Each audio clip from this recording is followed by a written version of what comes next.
कवठेमहांकाळ कुची इथं अज्ञात ठिकाणी जिवंत बाळ आढळल्यानं उडाली खळबळ। कवठेमहांकाळ तालुक्यातल्या कुची इथं रत्नागिरी नागपूर हायवेलगत असणाऱ्या SR धाब्याजवळ अज्ञात ठिकाणी एका बॉक्समध्ये 1 महिन्याचं लहान जिवंत बाळ आढळून आलं आहे।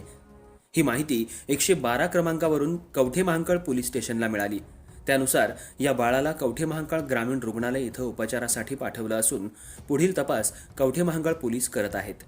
अर्धराज्य न्यूज मराठीसाठी कवठेमहांकाळ प्रतिनिधी जगन्नाथ सकट।